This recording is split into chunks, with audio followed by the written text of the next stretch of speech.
Double decker এই সমস্যাকে অগ্রাহ্য করি তাকে বলা হলো যীশু খ্রিস্টের মতো। এই কবিতা একটা বিশেষ আবেগ, বিশেষ অনুভূতি, আমাদের জীবনের কোনো গভীর বোধ, মহত্বের বোধ, বেদনার বোধ, সুখের বোধ, এইগুলো কবিতার মধ্যে দিয়ে বিশেষ আবেগ প্রকাশিত হয়। সেজন্য কবিতার ভাষাও একটু অন্যরকম। সহজ চোখে দেখতে গেলে বাইরে থেকে বোঝা যায় কবিতা তো ছন্দে লেখা, মিলে লেখা বেশিরভাগ কবিতা।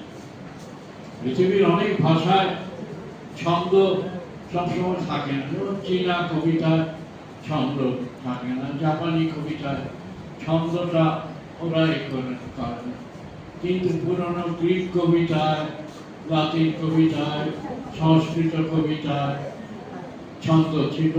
আবার সংস্কৃত কবিতায় সবসময় প্রথম দিকে মিলও ছিল, ছন্দ ছিল।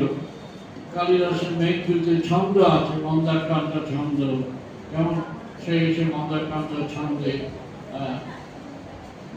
একটা দোলা আছে, কিন্তু মিল নেই। আবার পরে জয়দেব